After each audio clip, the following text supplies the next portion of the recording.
Hey, American contractors, viewers of the American Contractor Show. I'm here with John Dye at Win the Storm, and I have to tell you, anyone that is associated with American Contractor Show, you are a badass. Big shout out to American Contractor Show. If you don't know, you definitely need to check out the Storm Summit. They're doing it in excellence. Check them out. Hey, what's up? This is your friend, Francisco Serrano. If you haven't checked it out, American Contractor Show, YouTube channel, Facebook channel, Twitter, Instagram, all the platforms, you need to go them, like them, start learning about your craft. Hey, I'm Matt Danskin with Restoration Referral System. Check out the American Contractor Show. The truck that they've got is awesome. Everything else that they have going on.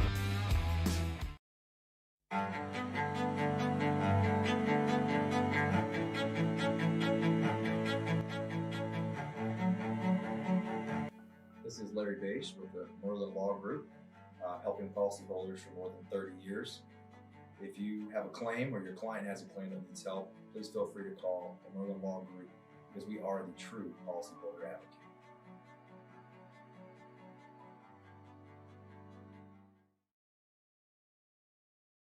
C3 was eager to help us, and even whenever we weren't giving them work, they were still eager to give advice. The things that they were putting out for the changing from DMO to RFG and giving that to the industry and not charging anything for it, I thought was really cool. And that's stuff that I as a contractor appreciate. I'd recommend C3 to any contractor that's looking for a PA, especially if you're around Colorado. Great guys, man. I'm nothing but happy with the work they've done for us.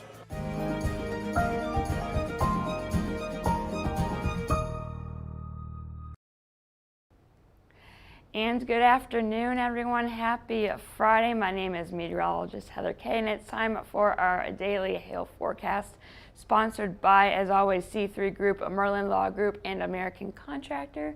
Thank you guys, as always, for sponsoring our videos, and make sure you check those guys out. Their links to their Facebook pages are below in the description. So we do have a few areas of more marginal severe wind risks for today. One is in the northeast, and then we do have another one in Southern California, so we'll talk about those.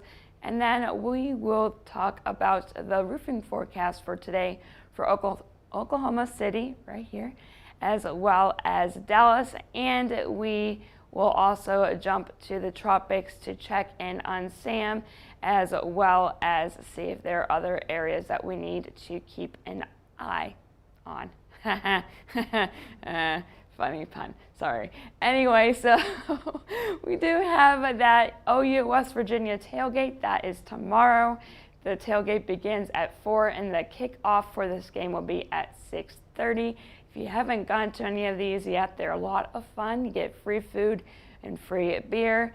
And yeah, make sure you come on down and watch the game with us and have free food and free beer. It's always a good time. And speaking of tomorrow, the drawing for the Oklahoma-Texas game is going to be tomorrow. So if you haven't put in your business card or your name into our wonderful little bowl yet, come on down and do that, and we will draw the winner for tomorrow for that game. And lastly, we have RoofCon coming up in a few weeks. It's going to be September 30th to October 2nd down in Orlando, Florida. If you haven't purchased your tickets yet, but you do plan on going, go and use the code HAILYEAH, and you can get 10% off of your RoofCon ticket.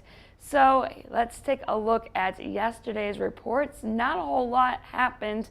It's been relatively quiet. We did have a few wind reports, though, in the northeastern parts of New Jersey, far eastern Pennsylvania. I think there's a little bit of activity as well in New York, but overall it was a pretty quiet day. So let's take a look at our numbers of what we saw yesterday. We didn't see any tornado reports or large hail reports, but we had 26 high wind reports.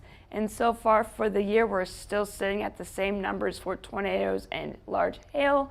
And we are now over 15,600 high wind reports. But like we've been saying, we're not even close to this time last year, and we're not going to be catching up. We are almost at the end of the year, and things are quieting down as we're past peak storm season. So let's take a look at our current temperatures here across the United States. I have no idea why it just jumped ahead of the satellite and rain.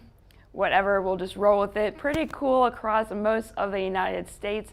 That cold front has made its way for the most part off of the East Coast. There's still activity going on in the far eastern part of the U.S. and it hasn't cleared Miami yet either. It's a toasty 89 degrees down there. Elsewhere across the United States, it's pretty comfortable.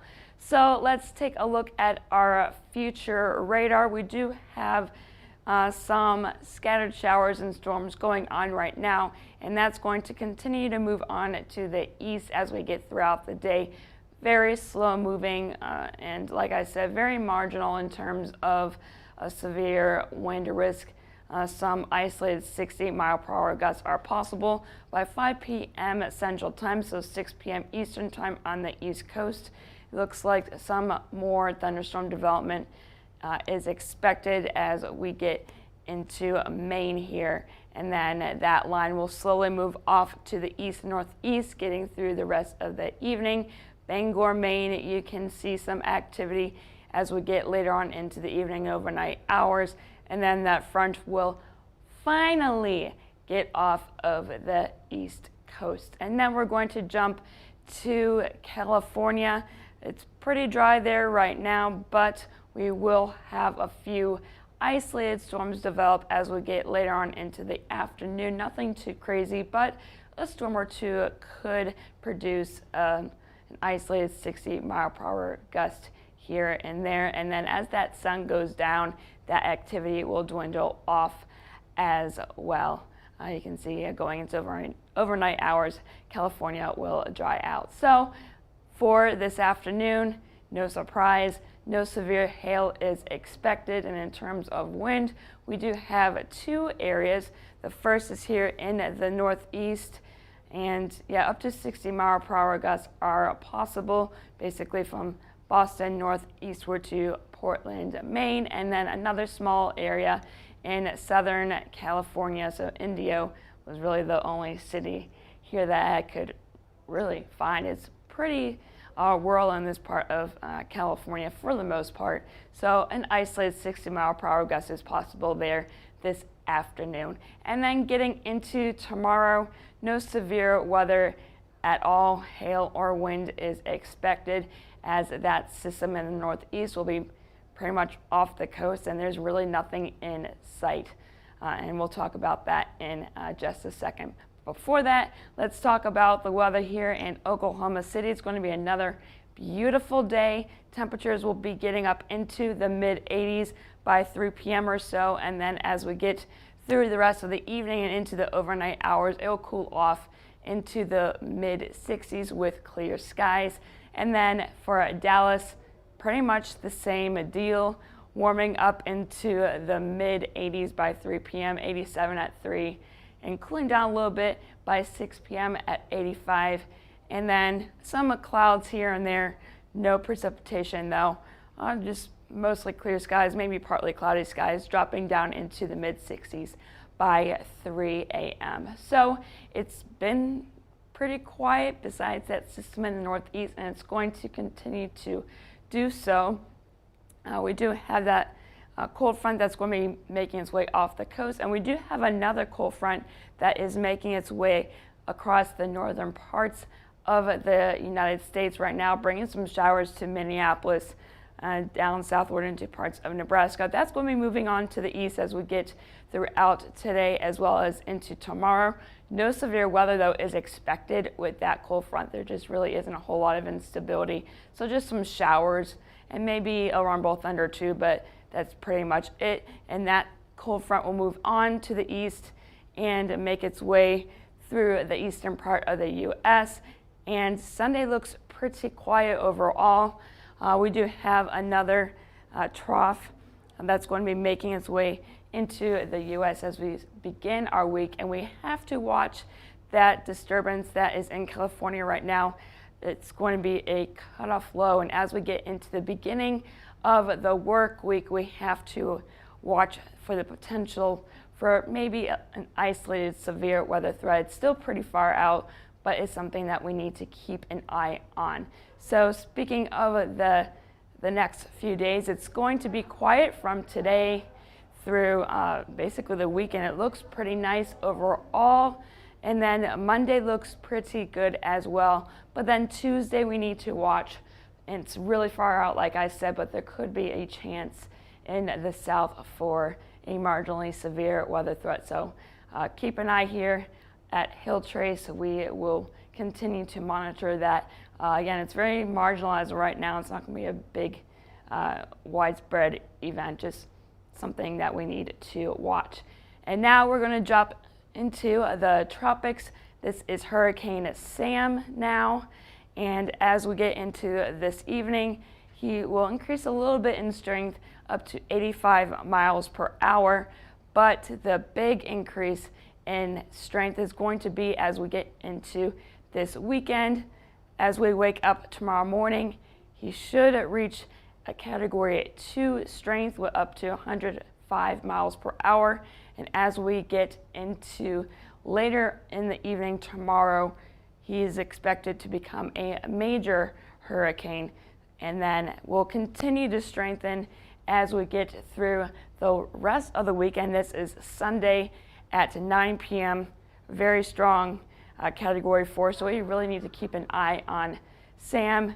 And then continuing to be a major hurricane, although he may weaken a little bit as he makes his way to the northwest. And you can see this cone of uncertainty is becoming a lot wider as we get through the beginning of next week. This is Wednesday at 8 a.m. And yeah, he could turn out to sea like a lot of the others, or he may try to make his way to the East Coast. So you can see that cone being very wide. So he is a storm that we need to watch carefully, as you know, he could go out to sea, like I said, and be another fish storm like the last few, or he could try to reach land. So stay tuned on that. And we do have a few areas in the Atlantic that we're watching. There are actually 3 of them right now.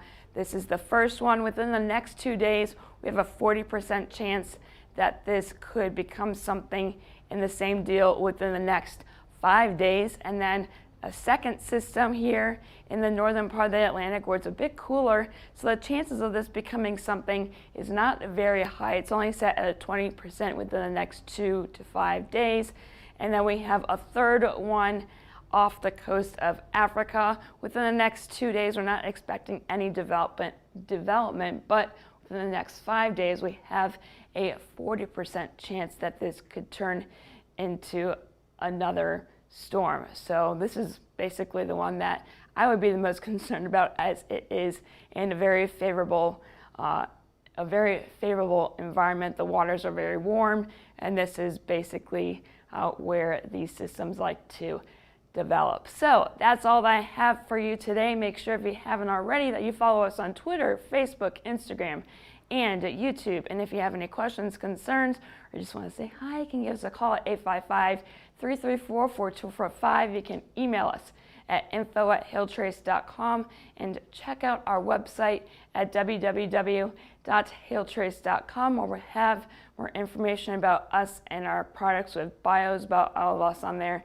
And yeah, if you have any issues at all, please contact us by any of these ways. We are here to help you. And I am meteorologist Heather Kay. I hope you all have a great rest of your Friday.